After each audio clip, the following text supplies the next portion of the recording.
Hi everyone, my name is Gabriela from TulipArt Designs, and on this channel we are getting creative. I'm showing you step by step how to complete simple projects using very fun watercolor sketching techniques. Today we will make some carrots. So I was in Barcelona and I visited a very nice market. I took some photos of vegetables and fruits. It was amazing, very colorful. So I definitely got inspired and I wanted to bring all of this into our sketchbooks. Let's get started. So this is the papaya that we made last time. These were the carrots I filmed, and because of some tech issues, I actually didn't have the video as well, the next one, when we will sketch some peaches. But I really like them a lot, and I also prepared the outlines templates for you that you can find on my Patreon. So such a thing that can help you start up without thinking of proportions and composition and all this kind of stuff. So if you're interested, I will link my Patreon below. Otherwise, we can start sketching. It's a cluster of carrots. Before we start, let me just walk you through the supplies very quickly. In case you are new here, I have a watercolor sketchbook. I am using currently a 𝐬𝐮𝐬𝐫𝐞 or whatever you call this. Apologize if I am not pronouncing it very well. Watercolor paints, I'm using my Mary Blue. This palette, I made it by myself and I am using it so far. Of course, it's a little bit limited when we are talking about the colors, but we can mix any color we like. Use any watercolors you have. Then I have the Pigma Micron. I'm using 02. What's important is that it's waterproof, so when we add watercolors on top of it, it will not bleed. Then I have a Jelly Roll pen and I'm using it to add highlights in the end, a watercolor round brush, and I think I will stick to size 10. But if you feel that this is a bit too big for you, you can use the brush you like. I have an eraser to clean up the pencil sketch. After my inking part, I have a clip and I use it to fix my sketchbook like this so it will not move. Usually when it's a first page, just like now, it's all fine. But if you are in the middle, let's say here, then you can see how the pages stay. So this is why you can help it with a clip. All right, a jar of water, some towel. I just have a simple towel here, paper towel, anything like this to clean up your brush. And I have a heat gun. It really helps me to speed up the process. It's not really necessary, but it's very helpful. Okay, let me just start sketching. And I want to zoom in so you can see better. I usually start with very light lines.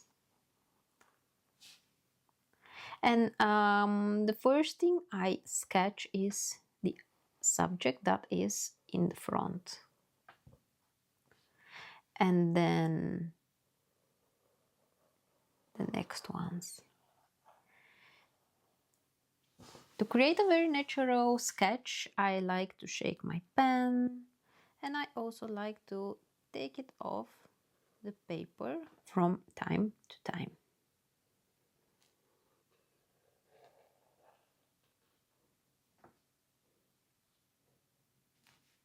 Okay.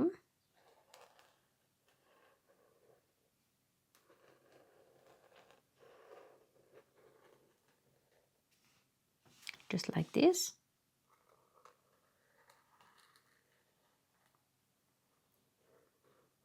I always say that it's a very good exercise if you try to focus on your breathing while tracing. So this whole exercise will definitely get more relaxing. And I don't try to make perfect lines or shapes. It's really about enjoying the process. Just like this. We are following our pencil lines.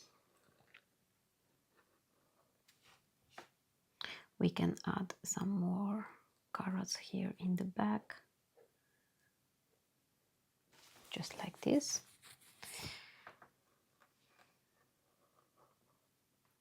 Learning how to let perfection go was my hardest part, because as an architect I was always focusing how my lines have to be perfect and following the rules and all these things. So I definitely needed time to come out of this bubble and to let the creativity flow. So definitely it took me time.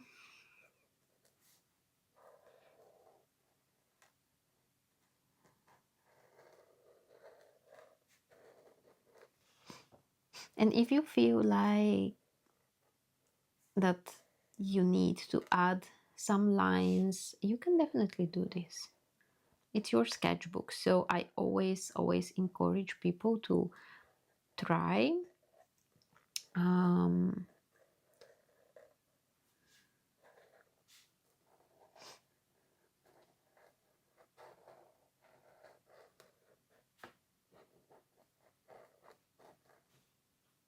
And allow yourself to make some mistakes. It's okay. It's just a sketchbook, okay?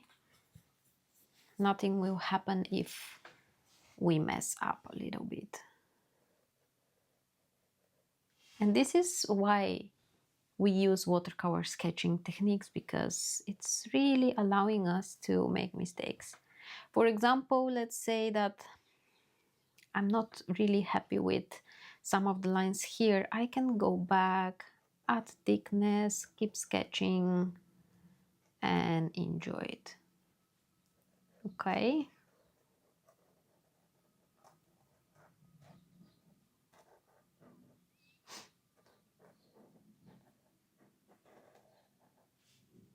If you really like smooth lines and not this sketchy style, that's okay. Trace the outlines the way you like, and then enjoy all the watercolor techniques that I will teach you just in a moment. Let's add some thickness to our lines. This will definitely bring some deepness to the illustration, make it more realistic. Although we are not trying to create realistic painting, it's always nice to add a little bit of deepness.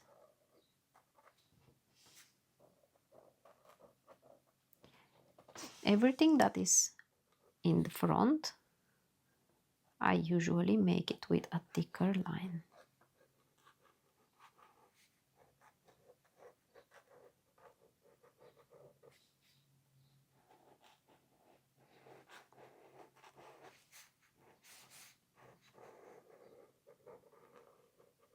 Then I can add a few scribbles just like this to add texture to my carrots.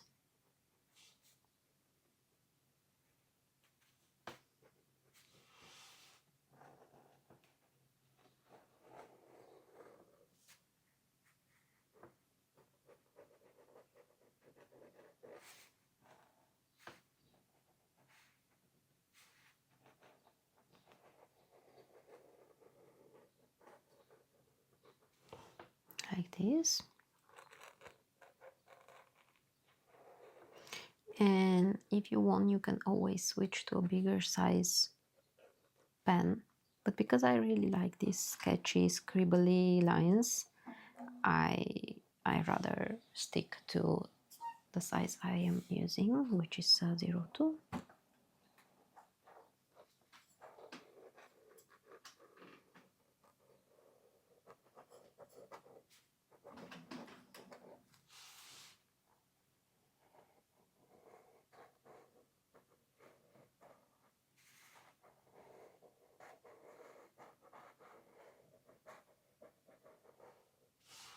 like this. You can start with a pencil sketch in case you don't have the outlines template. It's always very helpful. Okay, I'm ready with the inking part. I will erase the pencil lines.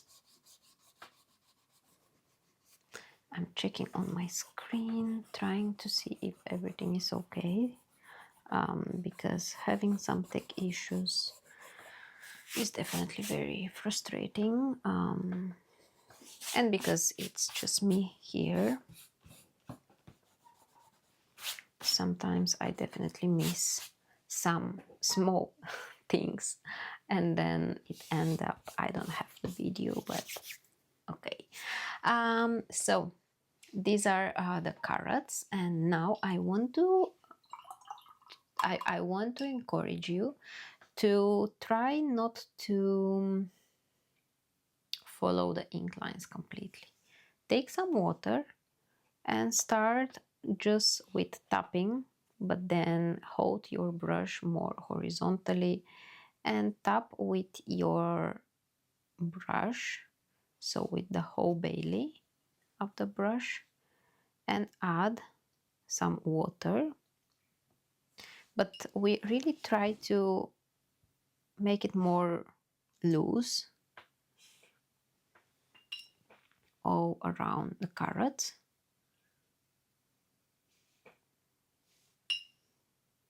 And if we have a puddle, I will dry my brush on the towel and pick that excess water, because I really want to use wet in wet.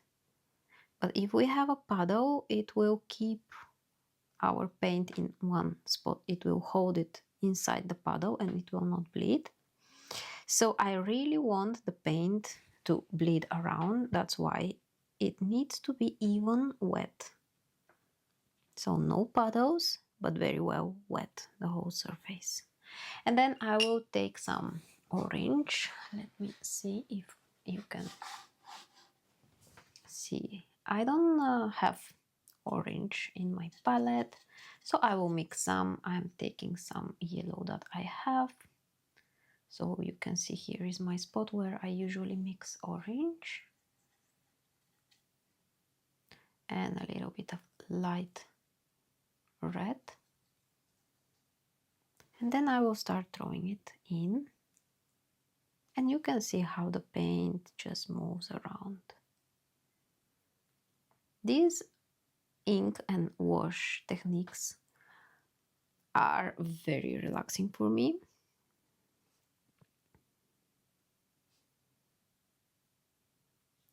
And if we start small and sketch something miniature, this can definitely take 5-10 minutes. And then that's so easy to do, because lately we are so busy and we always find excuses to not sit and just do something fun, because we have so many things to do, like everyone has. I get this. I also have the 2 little kids at home and no help at all, because we live abroad and it's just us, and we have to do everything by ourselves. But then we really need to take care also of ourselves, right? So this is what I am trying to help you with. I'm not a psychologist, so I can't help you there, but I can definitely help you get creative for a few minutes a day to just bring a little bit of joy in your day. So if you want to add a little bit extra darkness, you can take some color and throw it in. I usually like to do this around my ink lines.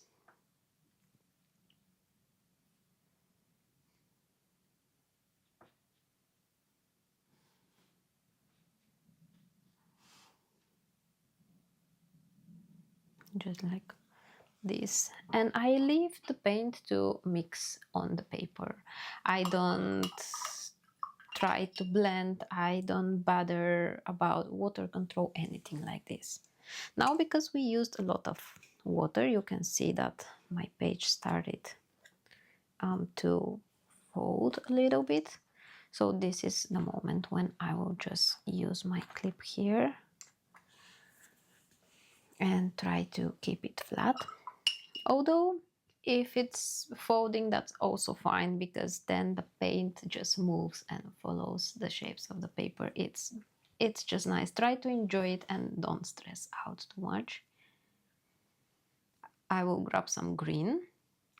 I have here green, gold green, and some hooker's green. I mix them up to have a nice warm and rich green, and I will start making some lines, following the ink lines, and I'm using only the tip of the brush.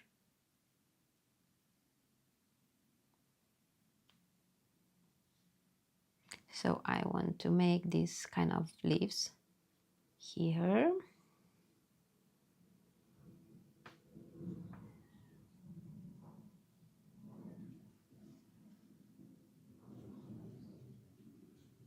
And what I love about these illustrations is that we can decide how much level, how much details we want to do. What's the level of the details we want to achieve? Do we want a lot of details, or do we want just to keep it more sketchy and more simple?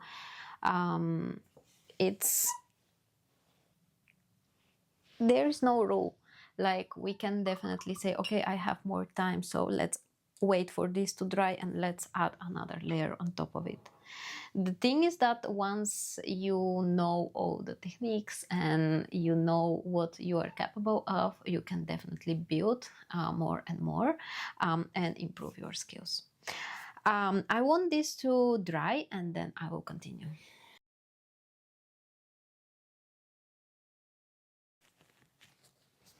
Okay, now that this is dry, apologize, I just have eye infection. We can add a few white lines. This is the way I add highlights. This is the way I add contrast. This is the way I add light reflection, and just a few more details. I add white lines where we have the darkest parts. So I am creating extra contrast. And you can see I'm just making some scribbles. You can add just one line parallel to your ink lines. Something like this, just for some extra details. This definitely makes our illustration less flat and more interesting.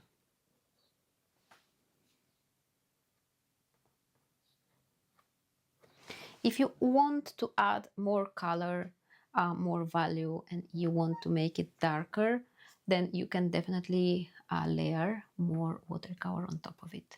But for now, because I want to spend just 5-10 minutes for this, I will stop here and I will call it done for today. That was it for today. I hope you liked it and I hope you enjoyed this video. I definitely hope that you learned something.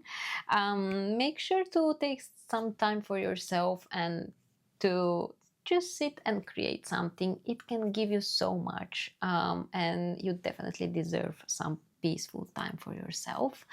If you need the outlines, check out my Patreon, where I also share 3 new watercolor sketching classes that are a little bit more in-depth. So in case you have 30, 40, 1 hour a day, then you can complete more advanced project over there.